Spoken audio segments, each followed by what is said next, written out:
You look at South Carolina, Nikki Haley was governor there, and I've got like 5 times more endorsements from state legislators, current and former, than she does. And that would be unthinkable for the opposite to happen in a place like Florida. And so she's really out of step, I think, with South Carolina. We're going to show that with the support we have.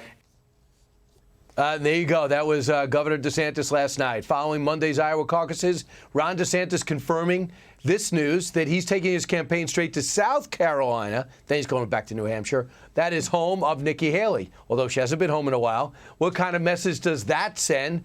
Let's ask her herself. Governor Nikki Haley, Ambassador Nikki Haley, welcome back. Thanks for joining us. Thanks, Ryan. It's great to be with you from very cold Davenport, Iowa. Right.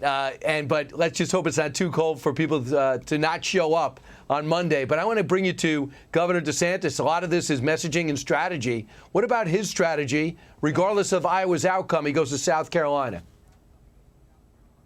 Well, first, let's talk about, the clip that you played. He said that he had 5 times more endorsements of elected officials in South Carolina. Let me tell you why that is. That's because I pushed the legislature, instead of voice votes, that they had to start showing their votes on the record so taxpayers could see it. I made them show their votes on every section of the budget. I made them pass ethics reform. I created transparency. So no, elected officials in the State House did not like me because I fought for the taxpayers. I didn't fight for them. So he can have all those endorsements if he wants.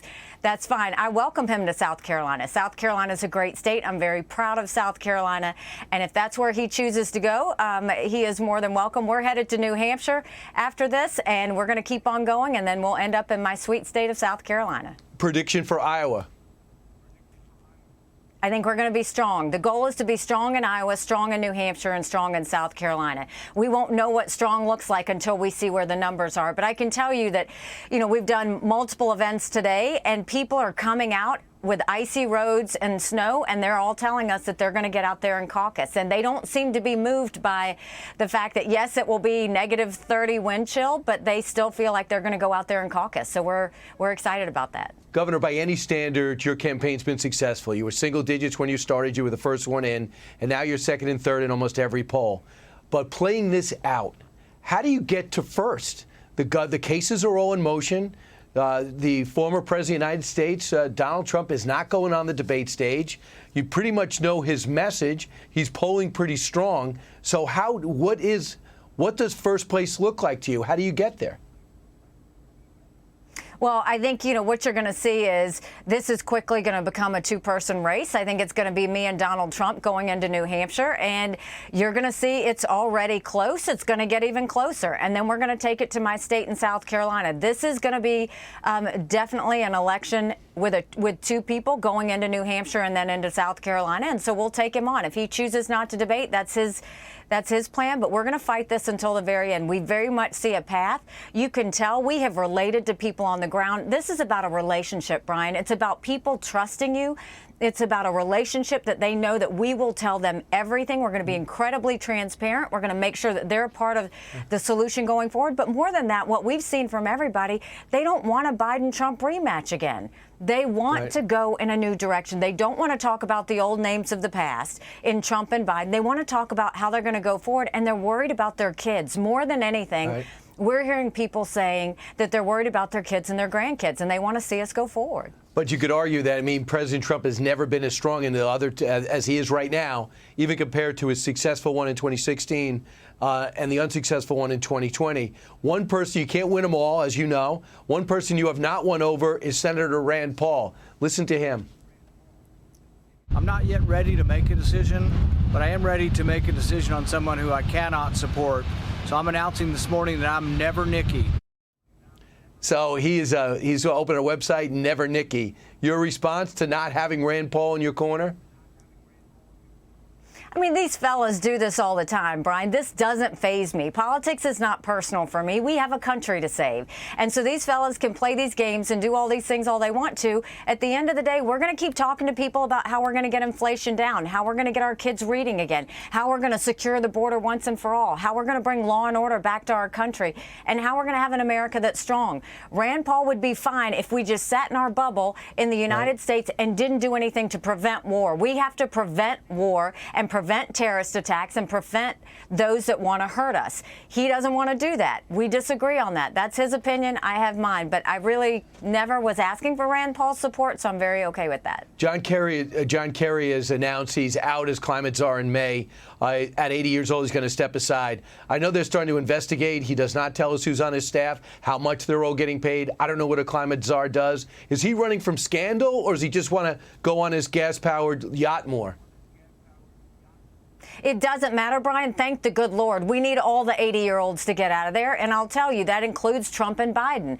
We've got to get past all of these senior citizens that are sitting there staying for decades and years and all of that. We have to have a new generational leader. You can't keep doing that. Ask anybody around. Right. We don't need an 80-year-old president. We don't need an 80-year-old climate czar. We don't need these people who refuse to give up the power. I don't think we need a climate czar, actually. Thank the good Lord for him leaving. Yeah, I don't want to see a climate czar ever again. That's how ridiculous government has gotten. Right. I want to talk about Taiwan. There was an election today, and right away people say, why do I care? It matters a lot. China really told Joe Biden in San Francisco, it's just a matter of when I take back Taiwan. They warned the Taiwanese, do not elect La Chin-Ti, and he is talking about independence in the past, and he's talking about more of a Taiwan independent streak, and that would, they say, invite war. Here's what President Biden said today. He was asked, do you support Taiwan independence? He says, I do not. Do you want to clarify? Because this is a gray area, but it's extremely important that you watch your words. That seemed clumsy.